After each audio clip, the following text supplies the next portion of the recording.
Good afternoon. Thank you for joining us for this contemporary military forum entitled Positional Advantage, Land Power in the Indo-Pacific. I am Lieutenant General Retired Pat McQuistion, AUSA Senior Fellow, although I don't really like either of those, senior or fellow. But as your professional association, AUSA is proud to provide forums like this one throughout the year that broaden the knowledge base of our Army and the professionals who serve and those who support.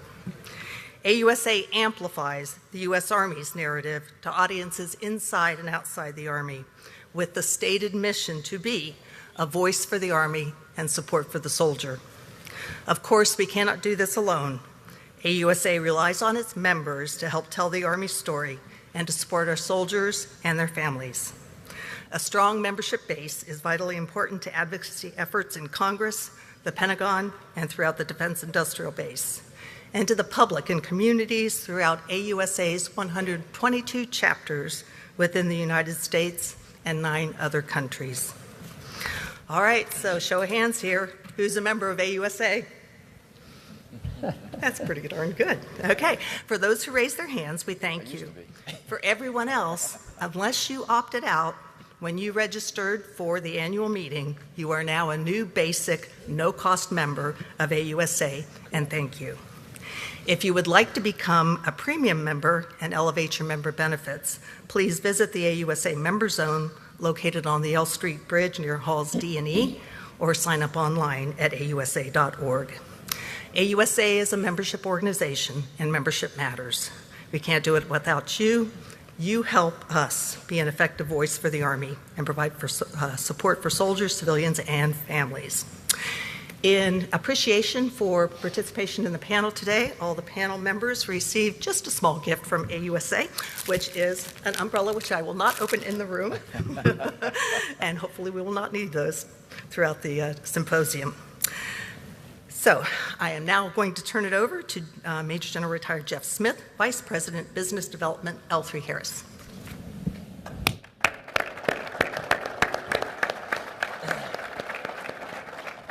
Good afternoon, everyone. Afternoon. All right, you got to get Jeff. a little spun up here. Good afternoon. Good afternoon, everyone. Wake up. Good afternoon, Jeff. Look, it's a great honor. I have a very small task, which is to introduce a good friend of mine, Pete Gallagher. But I want to take a few moments up front just to thank everybody for their participation, for coming in.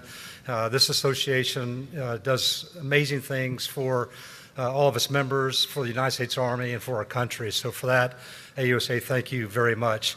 I had the honor of serving for 32 years as an airborne infantryman, and the distinct honor of serving with 3 of these folks up here on stage in uniform.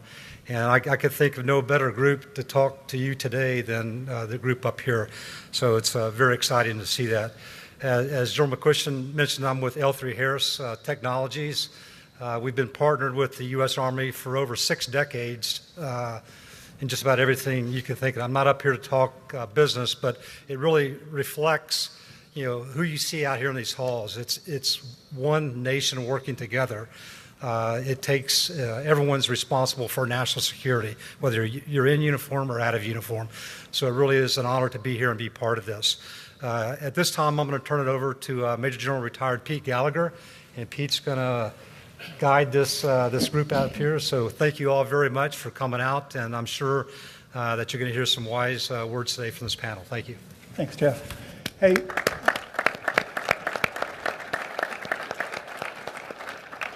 As Jeff said, Major General Retired Pete Gallagher. I have the privilege of working for a company called CACI International. I've have the distinct pleasure, actually, of moderating this panel with a couple good friends of mine. And I would like to talk through the panel and who we have here. I think you all know, but General Charlie Flynn, Commanding General of U.S. Army Pacific.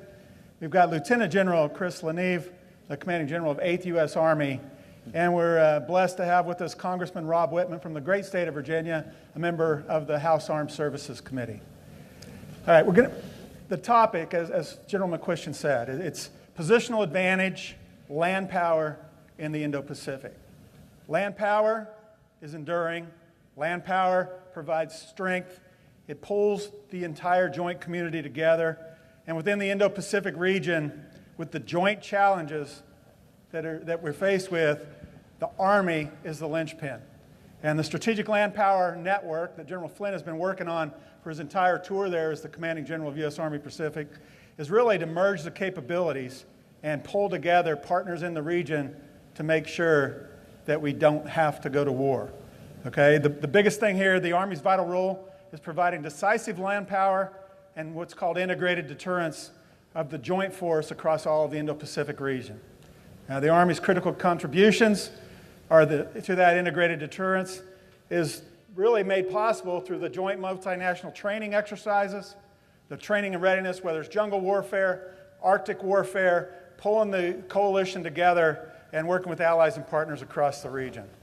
U.S. Army Pacific contributes to the free and open Indo-Pacific by leading multi-domain transformation, applying land power for maximum effect, and the most consequential region in America's future.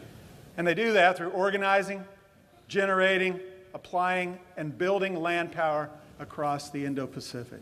And so with that, I'm going to allow each one of the members of this panel to spend a little bit of time sharing their perspective. We'll start first with General Flynn. Sir.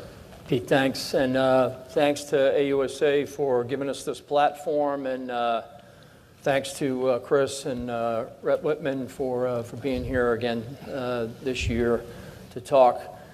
Listen, I'm going to take about 7 to 10 minutes and talk about some things that are important, but there's probably nothing more important than me opening up and discussing the threats that are in the region.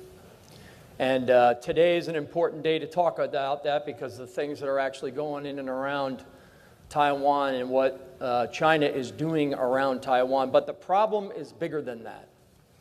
The problem is much bigger than that. And you see that we have a limited regional war in Europe right now. We have a limited regional war going on in the Middle East right now. And the last thing that we can afford is another limited regional war out in Asia. And I point that out because, you know, our highest duty out there is to deter what's happening. And positional advantage is about getting in the right position to prevent that from happening and be in a position to take time and space away and to be able to counter the incremental, insidious, and irresponsible path that the Chinese have been on for the better part of 2 decades. I have had the privilege of being able to spend literally the last 8 out of 11 years in that region, and I can tell you that the way they're operating today in 2024 is vastly different than the way they were operating in 2014. And Director Wray recently said, you know, there are 50 to 1 cyber hackers from China compared to what we have. So they're in the cyber domain. The proliferation in the space domain by the Chinese is extraordinary. 200% more shipbuilding capacity than the United States. Largest army in the world. Largest rocket force in the world. They reorganized in 2015. They're reorganizing today. And the scale by which they're exercising out there is significant. And it's not just in the East China Sea. It's not just in the Taiwan Strait. It's not just in the Phil Sea. It's throughout the region. It's in South Asia. It's out in Oceania. The pressure that's against ASEAN countries. I always refer to, even in the Arctic, the Russians are in the Arctic Circle looking out. The Chinese are outside the Arctic Circle looking in. And we sort of have a foot astride each of it. So the pressures in each one of these areas and the ability for them to project the arsenal that they have built is extraordinary. 2 points I'll leave you with before I start talking about the things that we are doing. The 2 points are this. There are 3 things that the Chinese have that we do not have. They are operating on interior lines. They are 100 miles, 110 miles from there. One of their objectives, Taiwan. Okay, that's less than the distance from the island of Oahu to the Big Island to the Pohakaloa training area on the Big Island. The second thing they have is mass. They have a lot of everything. And then the third thing they have is magazine depth. So we have to counter against those three advantages that they have. Now, there is a disadvantage that they have. The primary means of their attack approach with their A2AD arsenal is against a strength of the United States. That strength is in the air and in the maritime domains. The secondary reason their A2AD arsenal was designed was to counter other strengths of ours in cyber and space. However, that A2AD arsenal was not designed to find, fix, and finish land-based forces that are distributed, dispersed, mobile, reloadable, networked, and they are operating together, rehearsing with one another, and have degrees of interoperability that that adversary does not have. This is an advantage for us. And this is about positional advantage, because if we get into a positional advantage in every corridor out there, the northern corridor, central corridor, southern corridor, and western corridor, then we can take time and space away from the adversary's actions and empower and enable and create that strategic land power network that I'm talking about. Here's a couple of facts. The Japanese Army is 65% of its military. The Philippine military, 70% of that military is its army. They actually have more divisions than the United States Army. India, 80% of its military army. Malaysia, 75% of its military army. Indonesia, 75% of its military army. The point I'm making here is a lot of people look at that map and they see blue and they think air and maritime. The reality of it is the region is defined by armies. And this is the power of the strategic land power network as a great counterweight to what the Chinese are doing. And we cannot cede any domain out there. We have to win in all 5 domains, and we have to win as a joint force. We have to win as a joint, combined, and multinational force. That's the only way to prevent the continuation of their incremental, insidious, and now irresponsible behavior. How are we doing that? Positional advantage. This is the ends. The 4 ways we're doing that is organizing. And we have to organize tailored battle-winning mix of capabilities, primarily in Hawaii, Joint Base Lewis McChord, and Alaska, to then generate that land power and bring it into the region. And how are we generating their land power? We're doing it through the Joint Pacific Multinational Readiness Center, the first combat training center that the U.S. Army has built in more than 50 years. It's got a Hawaii campus, got an Alaska campus. There's obvious differences between the conditions and the environments between the 8-island archipelago tropic jungle surrounded by joint assets as there are up in the Alaska campus of high altitude, extreme cold weather, mountainous, surrounded by joint assets. So what are we doing there? We're generating readiness through the use of the land power network, and then we're applying that into the region through Operation Pathways. Operation Pathways is the very definition of campaigning. That is the logical and sequential arrangement of more than 40 Army-to-Army and joint exercises that meet the national security objectives of the United States, and here's a key, those of our allies and partners. That is the very definition of campaigning. So we're organizing battle-winning mix of tailored forces against the threats. We're generating readiness through our training at the Joint Pacific Multinational Readiness Center, of which there's a Hawaii campus, Alaska campus, and then there's an exportable version that we brought into Australia to their training center, brought it into the Philippines last year, into Fort Magsaysay, bringing it in again this year. We put it into Indonesia twice before. Korea has KCTC. Japan has a training center on the island of Hokkaido. So there's an exportable version of this where we can actually bring the training center to the region. Why do they like the training center in the region? Well, most of these Army leaders have been to our schools, and most of them have been to our training centers. So they're familiar with our education and our training and our leader development. This is an important point. 65% of all IMET seats that the Department of State distributes are Army seats and Army schools. We have a huge influence on the region through the land power network.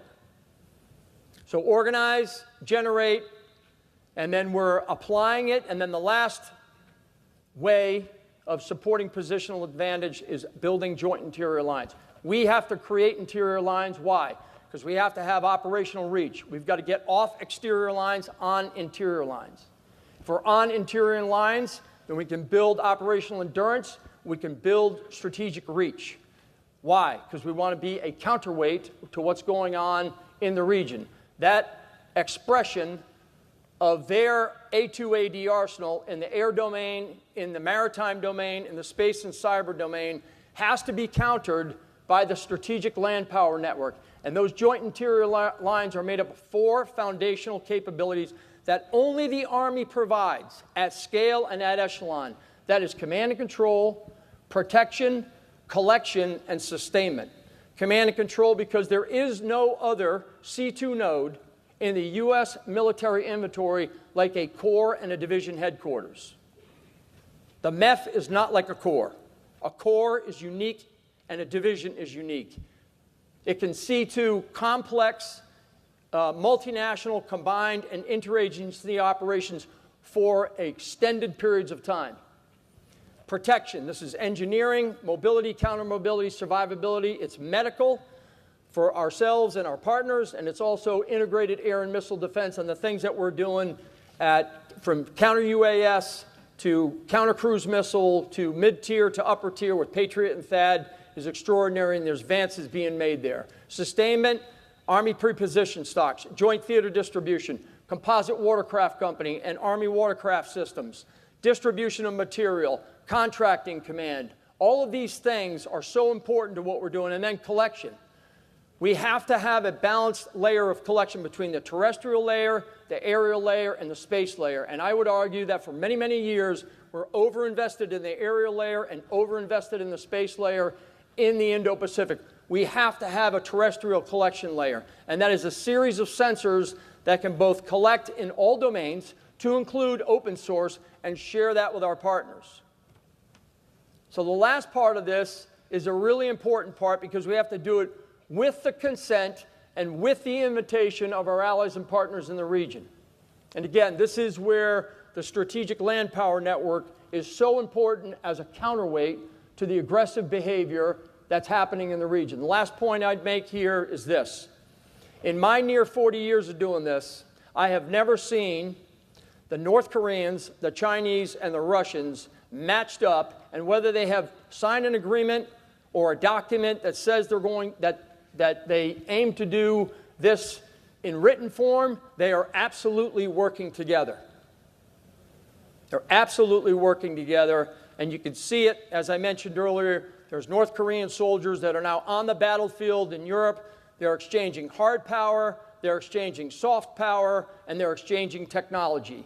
This is a very, very dangerous combination that we all should pay very, very close attention to. Again, there's a limited regional war going on in Europe. There's a limited regional war going on in the Middle East. We can ill afford another limited regional war in Asia. Why? Because it will be a global problem for all of us. So everything that we do has to be towards preventing that from happening. And I look forward to your questions. Thanks. Thank you, General Flynn. All right, we'll take it down to the peninsula here, and we'll give Lieutenant General Chris Leneve the opportunity to kind of speak to you from a field commander's perspective. So, Chris, over to you, sir. Okay, first off, to AUSA and the team, thanks for inviting me, sir. Sir, it's an honor to be on the panel with you. Great to be here with you. So, 8th Army, it's our only field army, and people ask me all the time, what is a field army? It's corps-like. It's the only one we have. It sets the theater. It does everything a corps would do in order to get forces ready. What's important of us over there? Okay, we are the only large U.S. land power that has its feet every single day in Asia. So positional advantage, yes. Is it important? Yes. Years ago, if I was a young captain in the advanced course, I'd say it's a foothold, and a foothold causes your adversaries to do something differently because of you. And for 71 years, the Alliance, we're partnered with an incredible incredible teammate with the Rocks. That alliance has done an incredible job of deterrence, but it's not just deterrent for that homeland anymore. Based off the capabilities that our adversaries have, we're defending 2 homelands with our feet on the ground in Asia, and it's incredibly important. And if you ever wonder the commitment, the true commitment, I'd give you just 2 statistics real fast. Our only forward deployed and forward stationed division in the United States Army sits in Korea. It's also our only combined division, fully combined with our allies. And my headquarters is combined as well at the 3-star level. Incredibly important. I wear multiple hats, all of them from a land power perspective. And what we have to do there is critical. And it's not just focused north. It's focused in all of the directions we need to be for the threats that we face. And it's not the Korea of 20 plus years ago where if it went over there, it stayed over there. We're projecting the alliance at every opportunity that we can. So 10 plus events this year alone incorporating forces into the pathways, whether it's aviation, air defense, medical, and we're doing it with our allies as well. So incredibly important team that we have there, and it's something that's going to be critical for us as we move forward to try to counter the threats that we all face. Thank you. All right, Representative Whitman, sir, over to you. Well, Major General Gallagher, thank you so much. And thank you to AUSA for putting this forum on. What a great opportunity. And you hear the challenge that we face. And listen, the Army is the key component in the Indo-Pacific. As General Flynn talked about, critical pathways are going to be key operation pathways. You see, too, what's happening with 8th Army, what they are going to do as the enabler there in a multi-domain task force. Our job as members of Congress is to look at these concepts of operation and figure out what do we do to make sure the Army has all the tools necessary to make sure that they can execute. This is a challenging scenario here because, as you've heard, we have limited conflicts in other areas of the world. And what's going to happen in the Indo-Pacific is very different than the other areas of the world. That means we have to have lots of capabilities here. We talk about long-range precision fires. That's great, but you know what? When you look at sustaining that, what do you have to do? You've got to have magazine depth. And it's not just any magazine depth. It has to be long-range capability there. We have to make sure, too, we get to the fundamentals of that. You know, we've looked at this and said, what do we need to do to make sure we have that? You know, we've done a great job through the years in precision. You know, our weapons can hit exactly where they're supposed to be. The question is how do we make sure we extend range and lethality? That means energetics. So we've been really focused on what are we doing to modernize energetics to make sure we're keeping up with our adversaries because, by the way, looking at what's happening in the Indo-Pacific, the challenge that General Flynn and General Neve deal with every day is range and lethality. If they can hold you off at longer distances and our weapons systems have the ability to operate, that's not a good scenario. So you look at those WEZs, those weapon engagement zones, and you go, wow, this is a really, really difficult calculus that we have to solve. I want to make sure we're doing things to provide that not only modernization, but make sure we're providing that magazine depth. Another element, too, is enhanced mobility. How are we going to move around? You know, logistics is key in that theater. I mean, and history teaches us that. You know, General Omar Bradley had it right. He said, tactics are for amateurs, logistics are for professionals. I mean, he knew the way to sustain a force is through logistics. You've got to be able to move things around. Listen, the Army is that hub. The Army has, I've been there to Fort Eustis, and Fort Eustis does an incredible job with what they have to make sure we get logistics right. The key with that is scale. How do we make sure we have the scale necessary to operate against that tyranny of distance? That takes a lot of capability. It takes a lot of ships, Army ships, by the way, and making sure we have 2 soldiers to go on those ships. I mean, that's key as well as mariners. We have to be able to do that, and we have to generate that capability and capacity at the speed of relevance. Listen, we don't have years to do this. You know, we want to make sure that we deter. Our first effort is to deter. And if called upon, when we engage, better be careful because we're going to kick your ass. But if not, we want to make sure that we ensure that we don't have to get there. But if we do, watch out. Watch out. The other element, too, is as we see what's unfolding around the world in these limited spaces where warfare is occurring, you look at what's happening. UAS, uncrewed systems, that is the future. Counter-UAS, that is the future. Listen, we have to really get on the stick with that and make sure we are modernizing at the speed of relevance. Those things are significant. Listen, we've got great capability here in this country. We are the best innovators and creators in the world. We have to kind of change our mindset because the military through the years has always been focused on hardware. And listen, hardware is an important part of it, but the world of tomorrow is defined by software. Software is the enabler. You know, we can find the hardware, but you got to make sure you get the software right in order to enable it. And we have to make sure, too, we understand how do we acquire software. It's a different acquisition strategy than acquiring hardware. We go through writing requirements and those things. This is a dynamic acquisition. So you got to move away from cost plus to firm fixed price and understand as part of that contract, it's going to be purchasing not just the software, but purchasing the upgraded parts of that software that happen on a continual basis at the speed of relevance. All those things I think are critically important. Our effort is to make sure that we're there to enable General Flynn and General Leneve to make sure that they can modernize at the speed of relevance. We don't have the luxury of doing this over a long period of time, and we understand the sort of the static nature of acquisition as it exists today. We can't do that anymore. We cannot do that anymore, where it takes years and years to write requirements, to go through RFPs, to go through the procurement process, to go fielding those systems, to get to IOC, and by the time they get out there, you look at it, and your adversary already has counters to that, and you look at it and go, wow, we got to be faster at this. We have to be more agile, more flexible. That's where we are. That's Congress's job, is to make sure that we enable what these two great military leaders here do on a daily basis, and that's figure out this calculus on what we need to do to deter the Chinese, and for that matter, other bad actors in the area like North Korea, like Russia, and make sure that they all wake up each morning. I want Vladimir Putin, Kim Jong-un, and Xi Jinping to wake up every morning and go, no, not today, not today. I appreciate you saying we kick ass, too. There you go.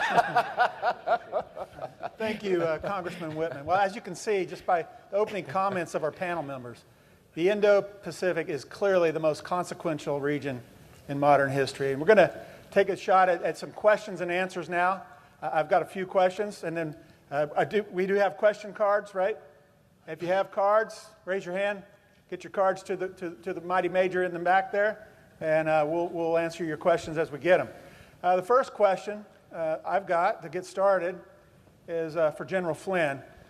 Sir, it's been a minute since 1997 when Major Gallagher and Major Flynn, both brand new majors, showed up at 25th Infantry Division, Tropic Lightning, as you began a journey, I guess, back then. Who would have thought, that I'd be the guy in a coat and tie and you'd be a four-star general kind of leading the most consequential region in the Pacific or in the nation. But those were interesting times. But that began I would say, over a decade plus of Charlie Flynn assignments into this most consequential region. And things happen for a reason. And so, sir, I guess that's a rarity in today's Army. A lot of folks have spent a lot of time in Afghanistan and Iraq, which General Flynn has as well. But not as many general officers have had as many assignments, I think, in this region as you. And as you're, this being probably your last AUSA, I would say, as a four-star leader. First of all, before he answers the question, General Flynn will be turning over the reins in about a month or so. 8 November. So let's give him a round of applause. This is his last AUSA. Yeah. All right. Yeah, those were the days. All right. So I would say, sir, just the simple question is, what reflections do you have based on all the time you spent in that region where, I would say the value and contributions of land forces is probably not as intuitive as maybe it is in the Europe or the Middle East? Yep. Well, I guess the first point I'd make is, so when Pete and I were there in the I left in 2000 and I came back in 2014, and I remember I actually spent, after I was told I was going out there, I spent 3 days at DIA, and I remember getting stuck in traffic driving back to Fort Bragg at the time to pack my family and go out to the 25th, and I got caught down there in the mixing bowl for like an hour and a half in traffic. and it dawned on me that, I knew a lot about, Kandahar and Kabul and Baghdad and, those two things that we were doing for the last 14 years, but I realized how much I had missed about what was actually happening out in Asia and with China, and specifically, and North Korea, but definitely with China. And so I just remember sitting in traffic and thinking, man, I have a ton to learn. And so going back out there and never really thinking that, you know, I was going to spend the majority of my time as a two, and well, all of my time really as a 2-star, and then as a 4-star out in that region. And I guess the dramatic difference between what I immersed myself and saw in 14 compared to what I see now in 2024, almost 25, that trajectory, ladies and gentlemen, that is a very, very dangerous trajectory, okay? So absent us slowing that down, that is not an outcome we seek, okay? No one builds that kind of arsenal to merely defend, okay? So that is a dangerous path that China is on. And again, in my comments earlier on what's actually changed, when I came back in 21 as the commander of U.S. Army Pacific, just going back again, 15 they reorganized, they built training centers, they created regional commands, they began to set up their own training centers, and so I come back in 21, and that path had accelerated. And then here we are in 24 on the way to 25, and you can see what they can put on the ground, you can see what they put in the air, you can see what they put at sea, and you can see what they're doing in the cyber and space domain. My point here is really this, is that in our history, at one point we had to make a choice between the European theater and Asia. And at that point, particularly in that century, Europe was the most consequential theater to the United States and to freedom and prosperity. I would argue that this century is going to be defined by the relationship between the United States and China in Asia. The people are in Asia. The population is in Asia. The global GDP is in Asia. The point I'm making is the difference between when you and I were there in the late 90s and today is stark, and it's concerning. And everybody should be very concerned about the path it's on. And this is where U.S. leadership is so important in that region.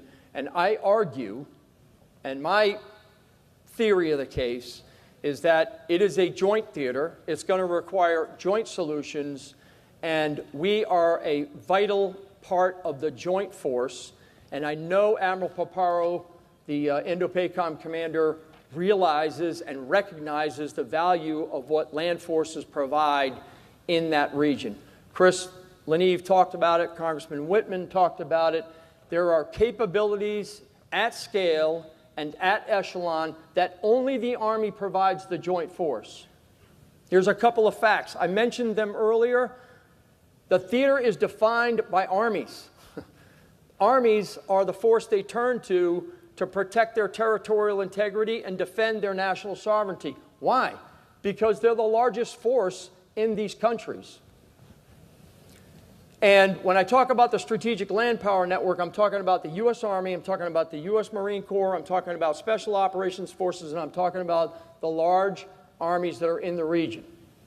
U.S. Army Pacific is 25% of the U.S. Army, and when we get rotating forces out there, it's anywhere between about 27 and 30% of the total U.S. Army, and that includes Guard and Reserve. Okay? We are a large force. I mean, the U.S. Marine Corps, 40% of the U.S. Marine Corps is fixed-wing air. They have no more tanks, they have no more bridges, and they reduced 70% of their tubed artillery. The U.S. Army is a land power, and it is the central land force in Asia that ties this strategic land power network together. And it is vitally important that we play that role as a counterweight to what's happening out there. And I guess to your question, Pete, The difference that I see is I believe, and I'm thankful, there's a renewed recognition in the centrality of land power in the Indo-Pacific. One final point. This week, on the 17th of this week, 17th of October, MacArthur will return to Leyte in October of 41. Okay?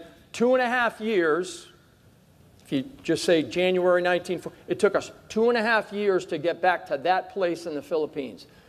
We cannot give up that terrain. We can never lose the terrain that we and our allies and partners own today.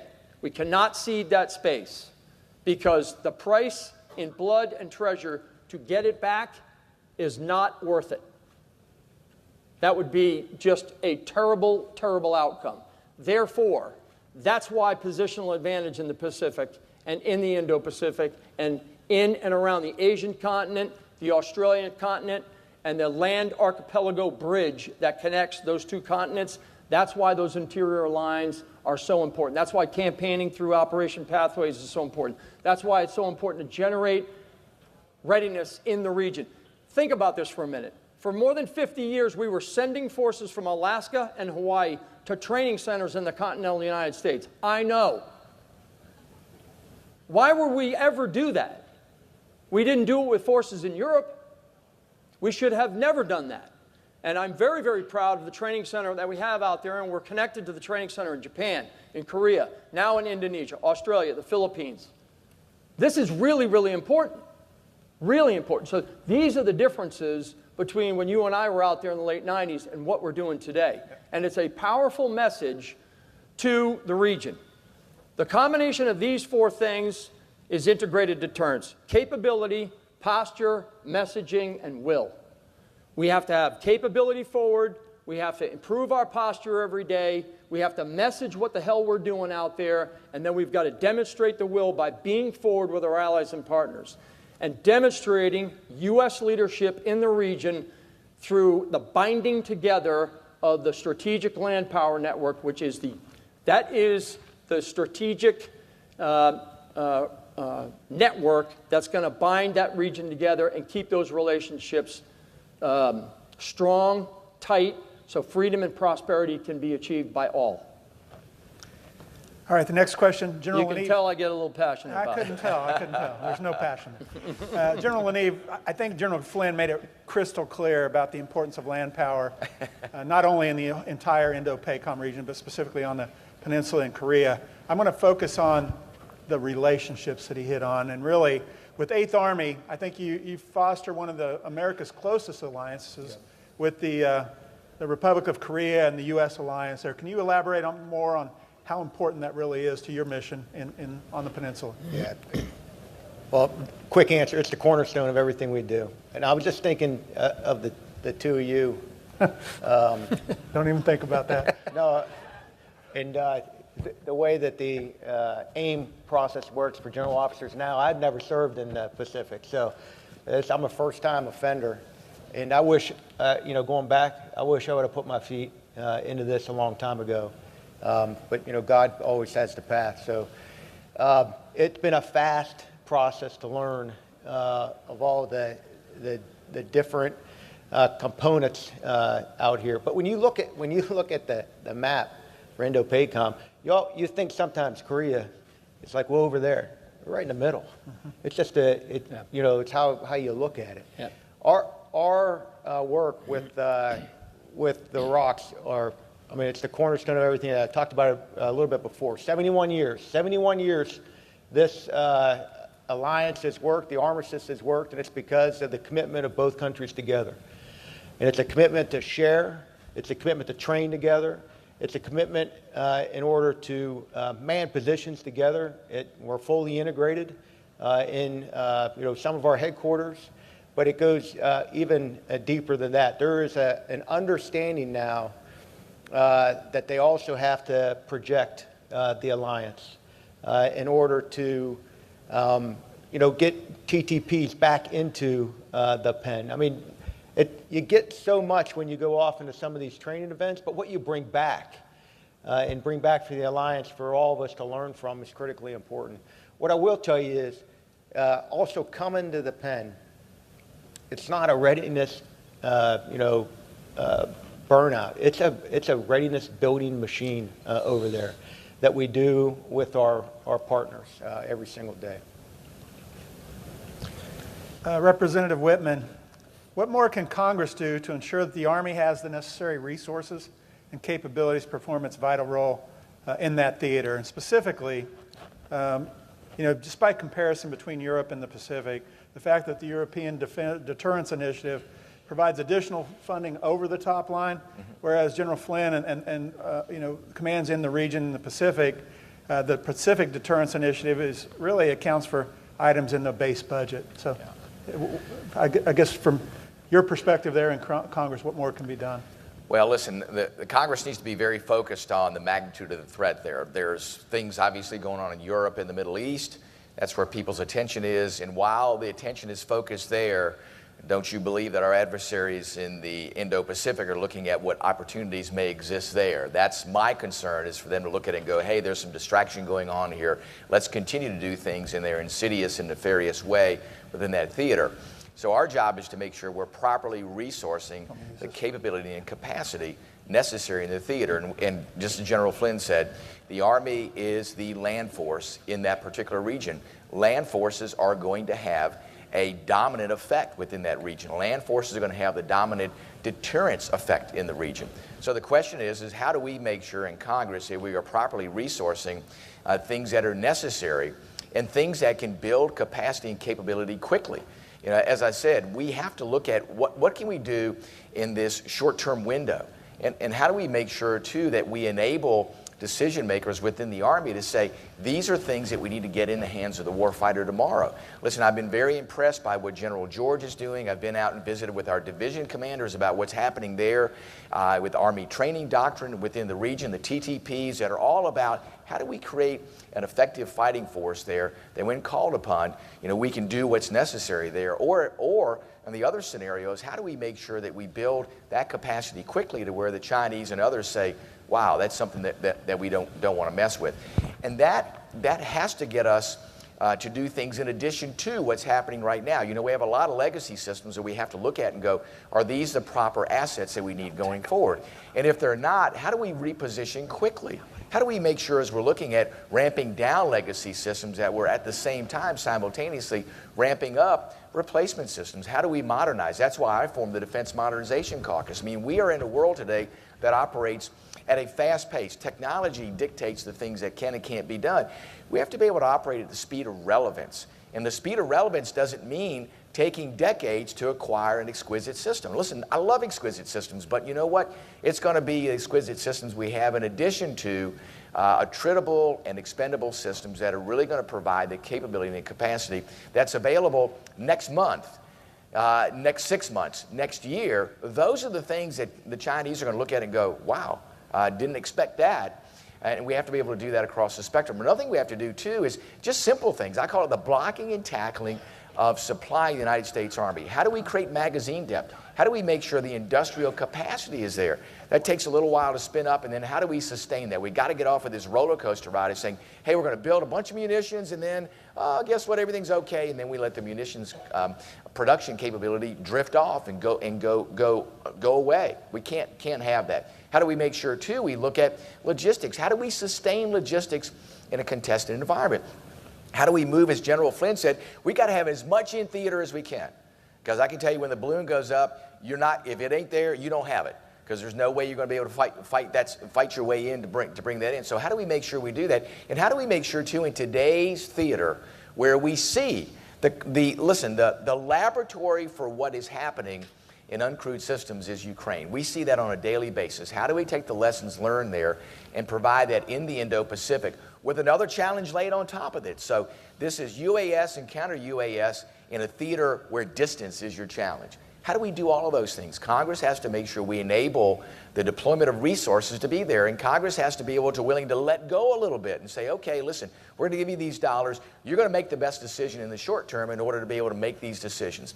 Congress has to resist the challenge and say, we're going to micromanage you, and I know that's difficult, but on the authorization side, we have to say, hey, here are the resources. You know what the threat is today, and the threat's going to be different next month and next year. How do we make sure we give you the tools to make sure you can respond to that threat? And the appropriators have to do the same thing. I know sometimes it's counterintuitive to what Congress does, but if we're going to operate the same way the Chinese do, and I want to close with this, the Chinese, when they go to field systems, you know what they start with? They start with a blank sheet of paper, and they just said, let's figure it out. And they make big bets.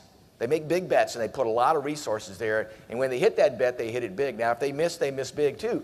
But they start without any sort of impediments.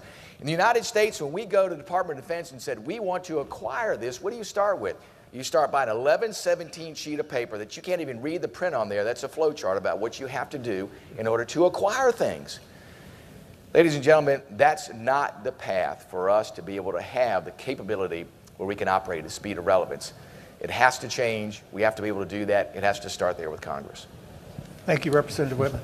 General Flynn, this is an audience question here. Considering a fight with China, and that being a contested fight with potential kinetic and non-kinetic impacts in the U.S., with delays getting into theater, what are we doing to counter that in the Indo-Pacific AOR? Okay, a couple things.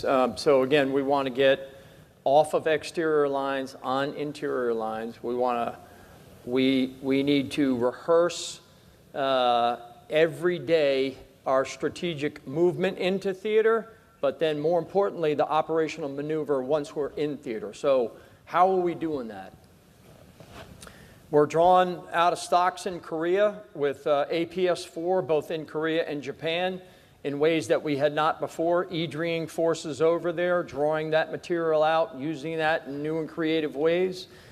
One of the points that General Aneve talked about with the rocks recently, they're not just merely protecting the alliance, they're helping project the alliance. So last year, for the first time, they actually authorized us the use of our armor capabilities on Penn, and we deployed those down on Army watercraft to Australia and used those in Talisman Sabre. And then we used that Army watercraft to reposition Australian tanks over to Indonesia for Garuda Shield. And I know Lieutenant General Helwig, the former great 8th TSC commander and DCOM of Transcom now, is going to help us in the future. But I mean, that kind of use of pre-positioned stocks in creative ways was not what we were doing in years prior. Second part of this is the organizational change that I'm talking about. So there's a composite watercraft company that is being built in Yokohama North Docks in Tokyo Bay, and we're looking to get a second composite watercraft company in the future, say in 28 or 29, down in Australia. We're trying to fix these watercraft forward in Japan, in the Philippines, in Australia, in Guam. Like the Navy are trying to fix forward. I mean, we were bringing our watercraft all the way back to the continental United States, in some cases on the West Coast and through the Panama Canal to the East Coast, just to fix the watercraft. And it's interesting, Army watercraft is a system. It's called an Army watercraft system. It's tugs, it's cranes, it's connectors, it's bridges. So, I mean, these systems, we have to have them forward, but we have to actually have them out in the Pacific operating. We're leasing, we're working with Futures Command with unmanned resupply. Oil companies use this stuff in the Gulf all the time to go out to oil platforms with unmanned assets. These are new and creative ways that we have to be organizing our material and our commodities so we're not dragging this stuff across the 6,000 miles of the Pacific Ocean. We have to have these assets forward. They have to be distributed. We have to use them as commodities while we're out rehearsing and training. And by the way, many of these systems that are forward, like an engineering company set of equipment, fuel distribution, port opening, medical, these are also capabilities that we need to have forward in the event of a natural disaster. 8 out of 10 natural disasters on the planet happen in Asia.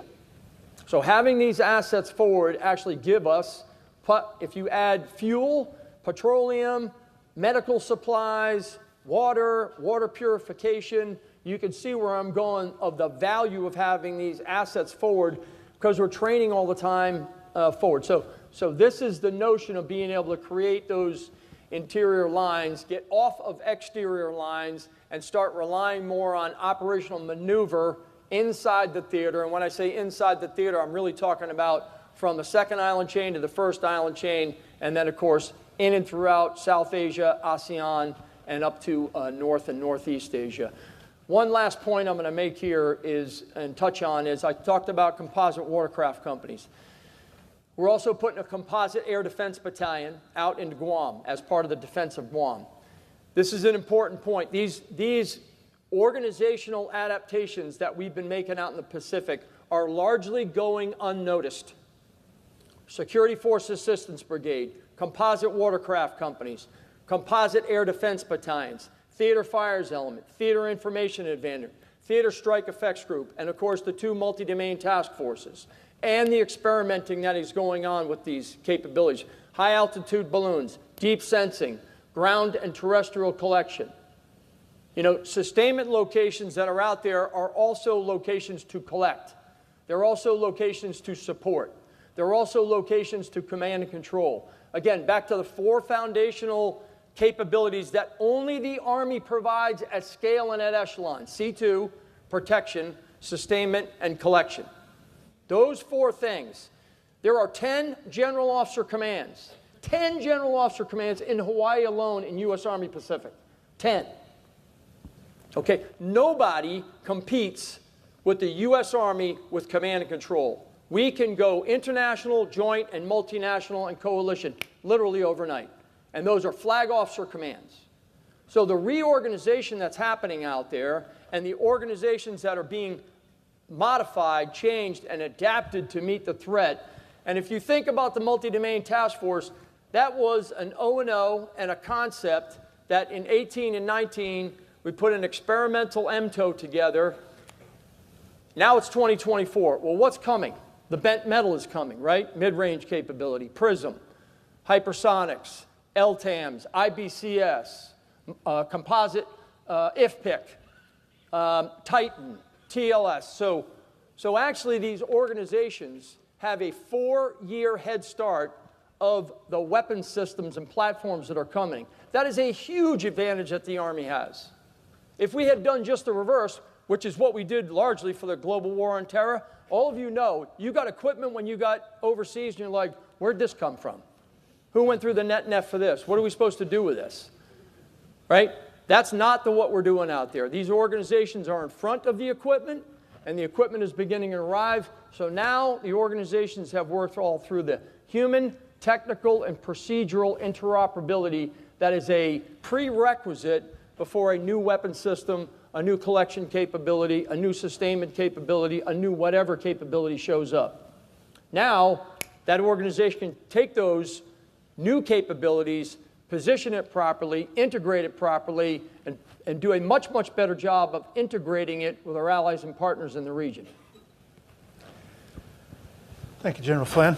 Next question, General Leneve. You talked about the importance of the relations with the Iraq Army and how critical it is to your mission.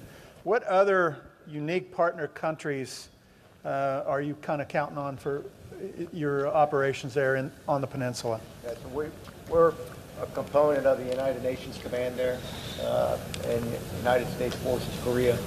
So there's multiple nations that are part of that command that we are linked in with. That is a critical component. Yeah, your mic. I didn't turn it off. You just start yelling. There we go. We got your mic. So we have multiple nations that are part of the United Nations Command. That I'm one of the components underneath United States Forces Korea.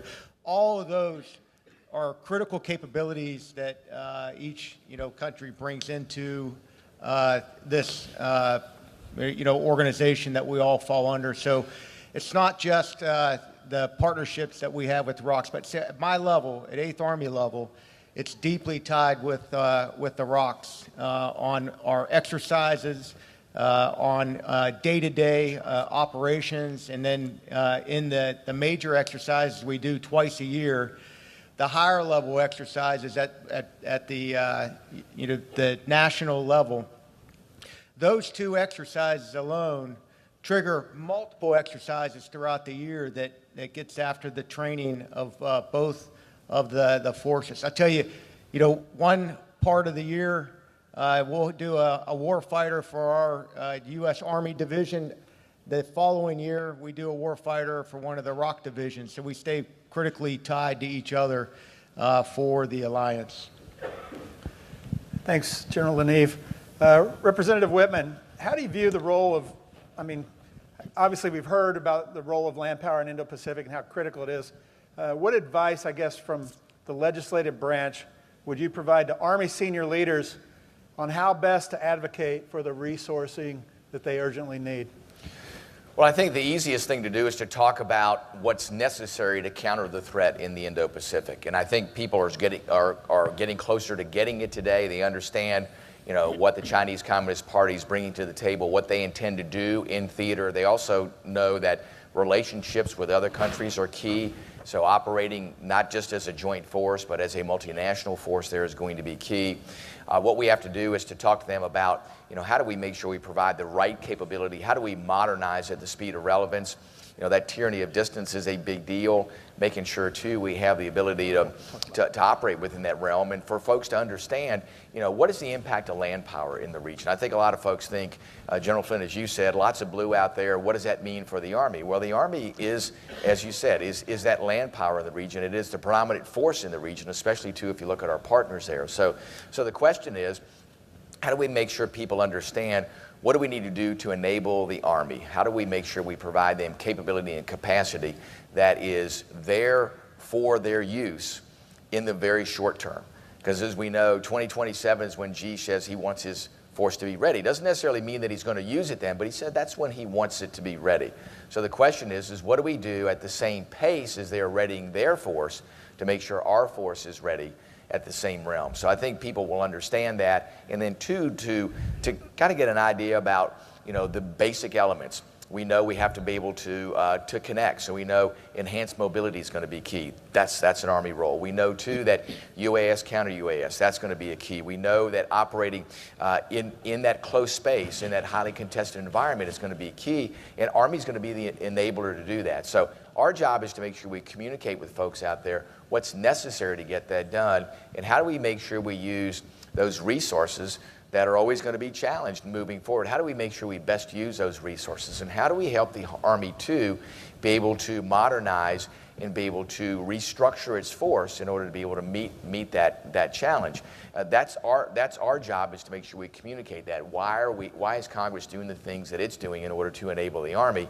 That is critically important. And I think, too, people understand that. I think when you boil it down to saying this is what we can do to most effectively deter the Chinese, I think that's what people want us to do. I think that's how they want their tax dollars to be used. I think they want us to enable, our land power forces, Army being right there at the forefront. How do we enable things like operational pathways and others to have what we need to make sure we can deter, and then when called upon, win in a contested environment?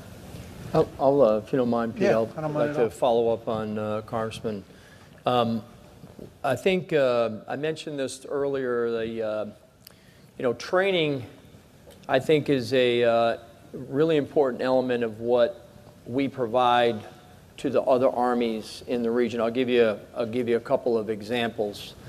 The Philippines recently bought the BrahMos missile system. The Japanese have the Type 12 system. So these countries are investing in capabilities because of the threats that they're confronted with. And like us, those investments, they're trying to capitalize on those investments. So there's already a shared space there between how to employ these systems, how to maintain these systems, the training backbone that you have to get leaders at all levels to operate these systems. And I think, again, back to the Joint Pacific Multinational Readiness Center, the Hawaii and Alaskan campus. In fact, I see General Hilbert out, the 11th Airborne Commander. He just jumped in from, a 7-hour in-flight rig from Alaska into Hawaii through the great help of Transcom. And at the same time, we put a force out of Hawaii and flew them out to Palau, an island of the second island chain, with some HIMARS, and did basically an airfield seizure and a high rain shot off of Palau. And in fact, in the Secretary's remarks this morning, that was an automated launcher last year that we fired with a Prism 1. So the point I'm making is that when we combine the training that we're doing in the region and then the opportunity for interoperability when we have like systems. In some cases, they're exactly alike. For example, the Australians are buying HIMARS, they're buying Blackhawks, they're buying 47s, Apaches, M1 tanks. There's almost an interchangeability that comes from that because you have similar platforms, you have similar parts, you have similar organic industrial-based needs, you can shorten your supply lines. But then if you even have similar capabilities, not exactly the same, there is also an interoperability that is gained from that because now you're doing procedural and technical interoperability. There's 3 levers of interoperability: human, technical, and procedure. Now you're doing procedural and technical interoperability because you have forces that are training together. And I think one of the things where the Army provides a degree of staying power on those interior lines is through training. Many of these, in fact, I see Gil Ferguson out there, many of these armies also, like we do, produce the bulk of their special operations forces. So here's another aspect of the interoperability between Army forces in the region, U.S. Army forces, and special operations forces that are in each one of these countries. Again, these are all really important parts of what I refer to as the strategic land power network, which is actually the security architecture that binds the region together. And I know that makes some people feel uncomfortable, but I am convinced of it because of my time out there. There is no other way to describe it, but that is essentially the counterweight to what the Chinese are doing. And what are they doing? They're violating their air and maritime littorals. Why? Because they want to control key terrain. And this is what we can do, is we can deny them that terrain. Because why? Because we're interoperable with land forces in the region, and because we can also now from the land do sea control, sea denial with the systems that we are beginning to employ. This is a really, really important point. So in many ways, we can make the air power and the maritime power of the United States appear larger than it actually is. Why? Because we can go into a place like the Luzon Strait, or the Malacca Strait, or the Sunda Strait, or the Lombok Straits, and control those maritime spaces from the land, or at least deny them. This is an important element of what we're doing out there. Listen, the fact of the matter is the United States Navy and the United States Air Force must keep the global commons open. We cannot do that. Army forces aren't built to do that. So we have to have an unbelievably powerful Navy, and we have to have an unbelievably powerful Air Force. But the interdependencies of the joint force are reliant on what the land power network provides in Asia. And we, as I said earlier, we concede no domain out there, and we concede no terrain. And therefore, that's why it's so important to have these interdependencies highlighted in the things we're doing. That's why training, educational exchanges, leader development exchanges, and then the interoperability exchanges that go on with the equipment that we use with one another is so vitally important to bringing that network together as a counterweight to the things that are happening. All right, so the land power network, General Flynn talked about it. We talked with General Lanive about the criticality of the relationships and all the partner nations. Representative Whitman, from the legislative branch side, what can be done to better facilitate the collaboration between our Army and those allies in the region from Congress and outreach to other countries? You know, with critical allies like Japan, Australia, South Korea, and others. Sure. Well, there are a couple of things. One is, we have some existing agreements that have lots of potential, things like the Quad, which is Japan, India, Australia, the United States. I think the relationships there begin with economic relationships. What are we going to do to enhance that? Those nations are looking for the economic advantage of being a partner with the United States. That's the easiest way to be able to kind of push off the Chinese, because the Chinese are the bully in the neighborhood. Listen, and the way they operate is they are transactional coercionists. I mean, when they look to enter into an agreement with another country, it is purely for the Chinese Communist Party's advantage. It's not for that country's advantage. So how do we build more of those relationships? How do we start there with an economic relationship that then goes into a strategic relationship? That's what countries are looking for. They're saying, hey, listen, if we're not going to be with China, we're going to be with you. Tell us how the relationship with the United States serves their needs in the long term.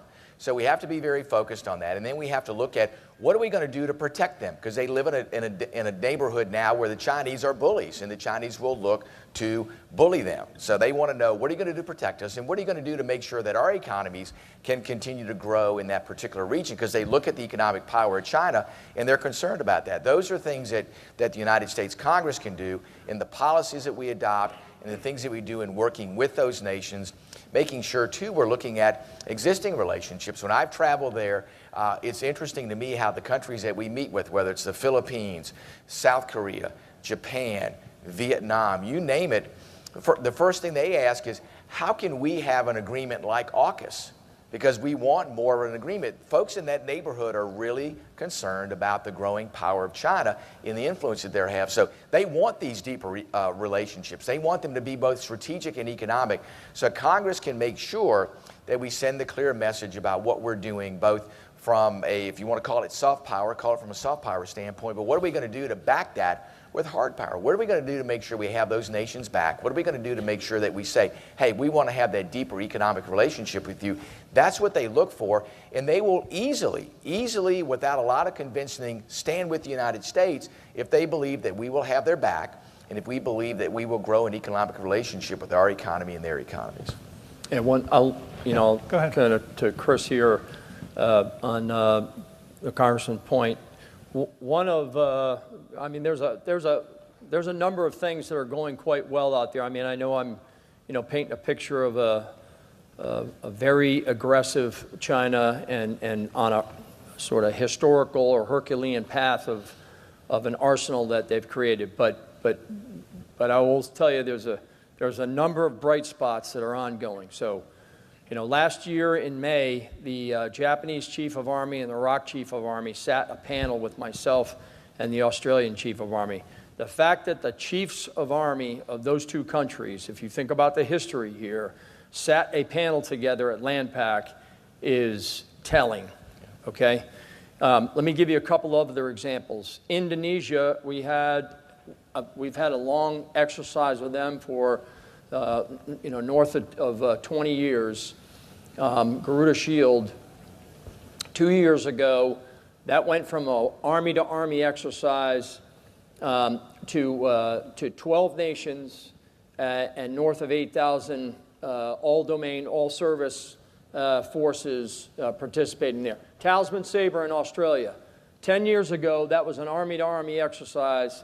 2 years ago, that was 15 nations, 30,000 people. Just this morning, I met with the Malaysian Chief of Army. We have an exercise called Kara Strike with them. And the Australians are sending a company, and Japan is sending observers. And I could go, Japan and the Philippines just signed an agreement. We have a strategic comprehensive partnership with Indonesia. We have a strategic comprehensive partnership with Vietnam. I guess the point I'm making here is that the multilateral activities and the increase in multinational exercises from just service to service, country to country, to multi-nations is an indicator of the effect that we're having in the region. Now, there's two parts to that. Sometimes I just say, give China the mic and let them keep talking, because the rhetoric out of them sometimes is so irritating that it creates conditions for our success. And what that leads to is greater participation in multinational exercises when they were just prior, bilateral exercises. And the value of that, to the Congressman's point, at least from the Army's standpoint, is, our gain is through campaigning. And again, the campaigning that I'm talking about in Operation Pathways is we've always and long had more than 40 Army-to-Army and joint exercises across the span of the year. There is a known cadence to the things that we're doing. The difference is an increase in multilateral activities, an increase in multinational participation, and we are the benefactors in the Army, because the Army has moved some money to help us and Congress has moved some money to help us, is we have an increased amount of resources, the means to do the campaigning. Now, do we have a way to go? Yes, we have a way to go. We still don't have the positional advantage that is necessary and needed out there, but this is where the dime of the U.S. government has to come together, again, with the consent and invitations of our allies and partners in the region. We're not doing anything out there unless they approve of what we're doing. So, but they feel the pressure, and that pressure is manifesting in them having a greater sense of collective commitment and unity, and that is demonstrated in those increased multinational exercises that we're doing. General Flynn, I know you exercise this regularly. You've talked about it, but as you are there gaps, like known gaps, in the intra-theater movement and sustainment of maneuver forces, especially considering, in a contested role, the expected targeting of like joint air assets, airfields, ports, and those types of things? And if so, kind of what are the options for addressing those? So two-part answer. One, and I talked about this a little bit. General Hellwig has heard me say this, we're the service without a ride. So we have to do very tight coordination between our internal transportation that we have with watercraft, but also Army Material Command, Air Mobility Command, and then the other services and the assets that we have in theater to move around. We have to be very deliberate and thoughtful in our load plans. We have to be able to be pretty nimble by getting back and forth between ports and airfields to be able to move quickly. Contracting command as part of what we're doing out there, and making sure we have some creative means to create contracts on the ground for things like fuel, transportation, parts distribution, and just local support. The other thing I would tell you is moving out in the Pacific, and I would also in Korea, because of when you disaggregate your forces in the continental United States, and then you have to come into multiple airfields or multiple airports and seaports, and then you have to re-aggregate your forces. You've got to work with Customs, you've got to work with their equivalent of the FCC, FAA, you've got to open up air routes, you've got to open up ground law, you've got to work with the police, you've got to know where their hospitals are for medevac, and then you've got to get those forces off of those air pods and sea pods and get out into a tactical assembly area. That, my friends, that is like real operational and strategic readiness. You don't get the same experience when you go to Louisiana or California as you're trying to do that in 3 or 4 foreign countries across the Indo-Pacific. It's just not the same experience.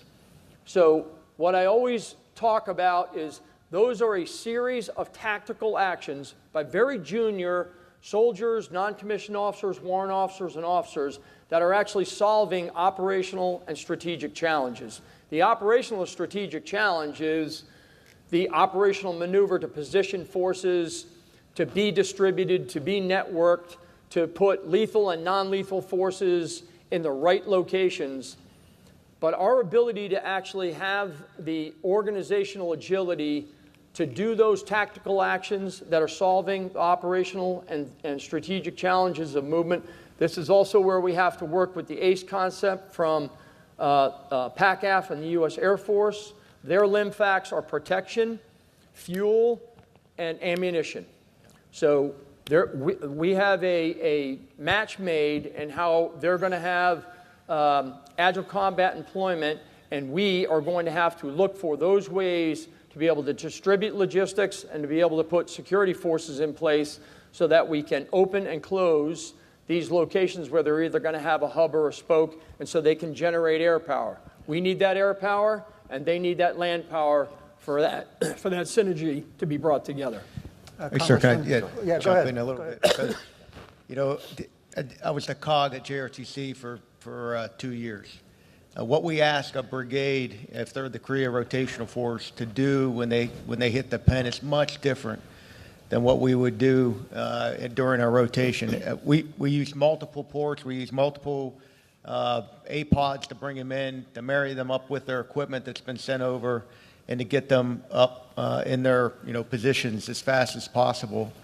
And we purposely look to exercise this at different locations every 9 months so we can ensure that, one, we're not patterning ourselves, but we have multiple options to be able to utilize these entry points. But we're also looking very differently as the Army Forces Korea commander. I'm also the senior mission commander for the multiple locations that we have U.S. Army soldiers and families live in, and we're looking at those camps very differently. Their power projection platforms and what assets that we're going to have in place at the right time, at the right moment for our warfighters as they're coming into the theater, and we exercise that every 9 months with the Korea rotational force, and then we exercise it with our sea lanes of communication and our air lanes of communication when we do the EDRI. And EDRI pulls out our forces, our platforms out of APS, but we also we exercise at the end of that something that's critical and it's often overlooked. And it's a component where we fix the equipment in theater.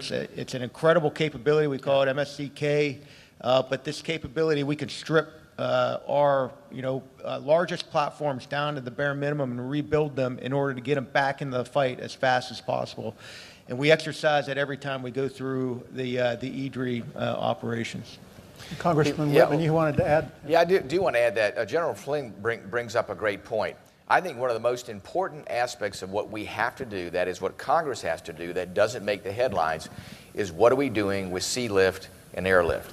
I mean, we have to be able to get the Army and the Marine Corps to be able to move around in theater. And it takes big ships to do that and big aircraft to do that, in addition to intra-theater lift. The place that hasn't received the necessary attention because it doesn't have a home other than in TRANSCOM, and TRANSCOM's been ringing the bell for years and saying, by the way, let's get this done. Recently we see 17 ships that don't have enough merchant mariners on board. I mean, that's incredible. We can't keep doing this because we're going to be whistling past the graveyard. We have to put the emphasis on sea lift, and we have to get back in the business of building ourselves purpose-built logistics ships. Listen, it's great. We bought a few used Ro-Ros. The price of Ro-Ros today, that is roll-off, roll-on ships, has gone up significantly because of the demand around the world. I would argue we're probably better off building our own ships that are purpose-driven for the mission they are at hand, and we have to do that now. We have to do that now. Congress has to emphasize this. Appropriators have to emphasize this. No matter all the great things that both General Neve and General Flynn do there in theater, Operation Pathways and otherwise. Listen, if we can't get to the fight, if we can't move things around in the fight, if we can't generate capability and capacity in mass, then guess what? It doesn't matter how good we are, how good we train. Yeah. That's one of those critical linchpins. And we're asking TRANSCOM to perform the impossible mission today. Congress has got to step forward and provide them the resources and the authorization to say, go get it done. And this nation can do that. We've been out of that business for a while. We got to get back in that business. We've shown with these maritime security ships or training ships that we produced in Philadelphia that we can do this. We also have potentially a partnership now with a South Korean company that can build ships here. We've got to get back in that business. Thank you, Representative Whitman. So I knew this was going to happen. We have more questions than we have time. And so there's one final question before we go with the closing comments here from all of our distinguished panel members. And this one's for you, General Leneve. You mentioned that you wished you could have been in the Pacific before.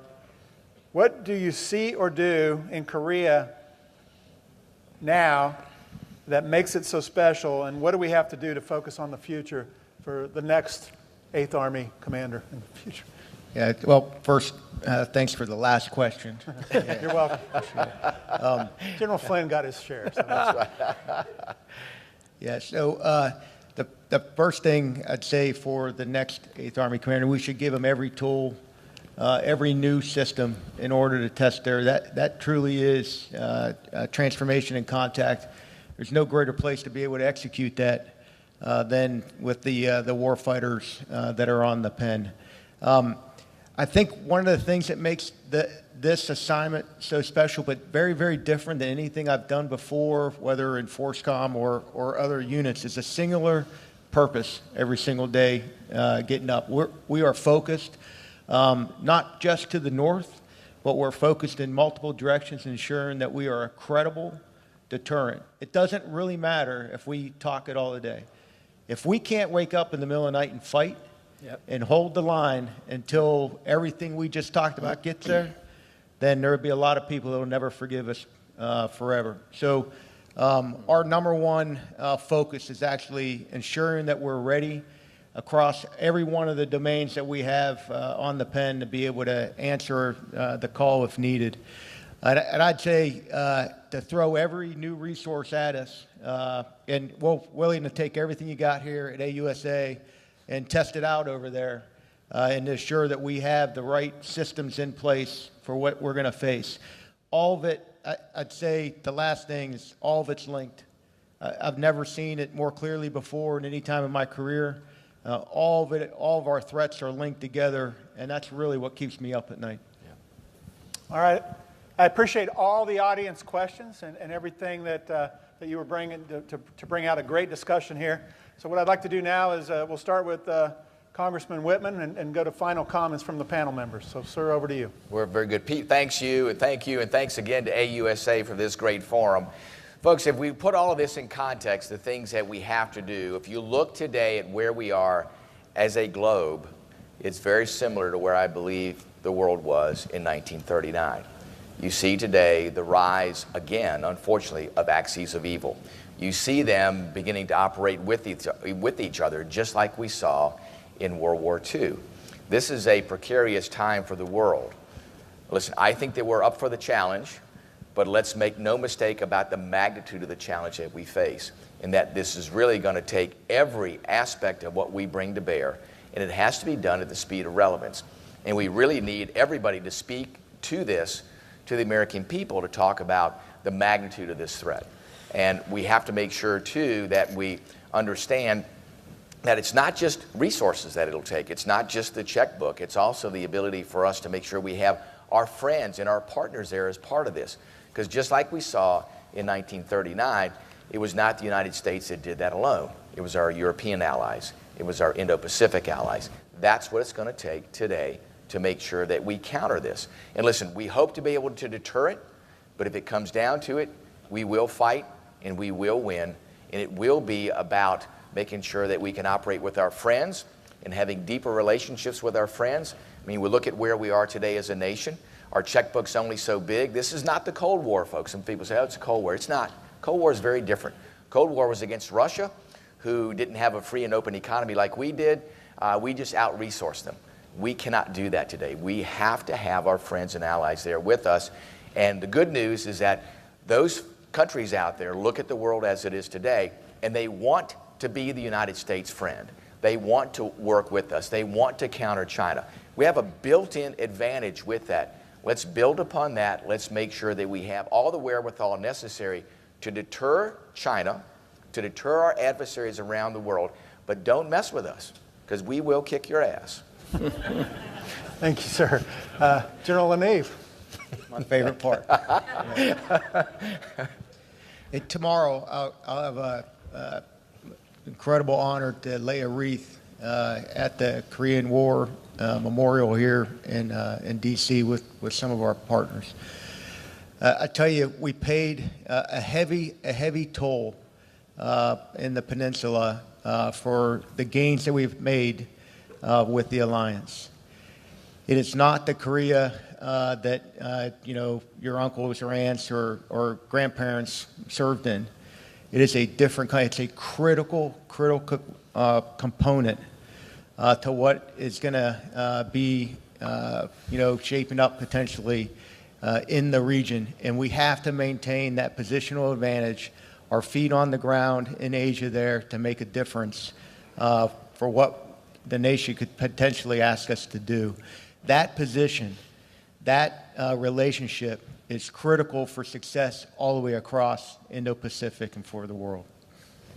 So General Flynn, in this being your last contemporary military forum as a four-star leader in our United States Army, I just want to give you the final word. Thanks. I'll repeat a couple of themes here that I think are really important. One is that this century is going to be defined by the relationship between the United States and Asia and China. And so the consequences of the threat, the consequences of our success, and I mean our success by way of our freedoms and prosperity, and at least securing our freedoms and prosperity in the region, is reliant on how we operate in that theater. The dangers of the trajectory that force has been on and continues to be on is one that we have to pay strict attention to, and we must slow it down. And in my view, this is why it's so important that we recognize that the strategic land power network in Asia is actually the security architecture that binds that region together. And again, I know I've made my argument for 3.5 years. I'll continue to make the argument, but it is a central part of being able to create those conditions so that we don't have another limited regional war break out in an area where we can ill afford it to happen. We already have one in Europe and one in the Middle East. We do not need another one out there. The last point I'm going to make, and it's through two stories, and they're both just, humbling to me, is through the lens of my experience out there. And I won't name nations, but the first story is I recall taking a corps commander of another army in the region to one of our command posts. And in that command post, we had these UAVs flying and full motion video and, all these incredibly neat systems in a brigade combat team command post. And, I was showing them all these things, and they were giving them a briefing, and we walked out of the tent, and I was feeling pretty proud about myself, and I pointed over the soldier, my shoulder, and I said, "What did you think of that?" And he turned to me and he said, "General," he goes, "we'll never be like that." At which time I sort of rocked back on my heels and I was waiting for the next shoe to drop. And he said, "But that's not why you need us." And he pointed over, because we had just left their jungle training center, he pointed over to the jungle and he said, "That's why you need us."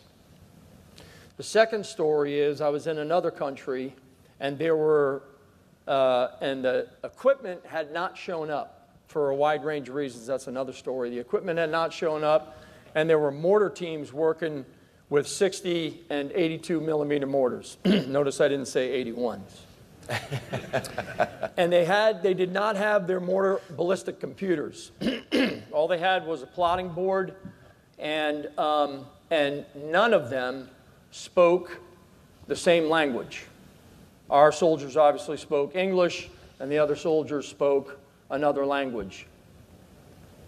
And a soldier pulled out of his cargo pocket, the soldier from the other country, a handheld Texas Instrument computer, and he started putting the equations into it, and they were plotting them, and they were firing live rounds on a live fire with an 82 millimeter mortar and a 60 millimeter mortar. None of them could speak the same language.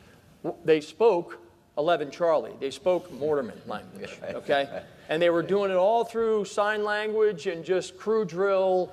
And to me, those stories are stories of humility that we should have towards the work that we do with our allies and partners in the region, because they are as committed to the protection of their countries, committed to the freedoms and prosperities that they want to secure in their countries, and they look to us for leadership to be able to work together with them to bring these systems together. And they have things that we need to learn, and they have things that they bring to the fight, and we have things that we need to learn, and we have things that we can bring to the fight. And to me, those two stories they're both humbling, but they also sort of rock you into your position of why it's so important for our land forces to be a central part of the security architecture that binds Asia together, because that's the role that we play, and that's the critical part of what we do, is by bringing these countries together for freedom and prosperity for all. So thanks very much. I appreciate you being here. Thank you. Thanks, Chris.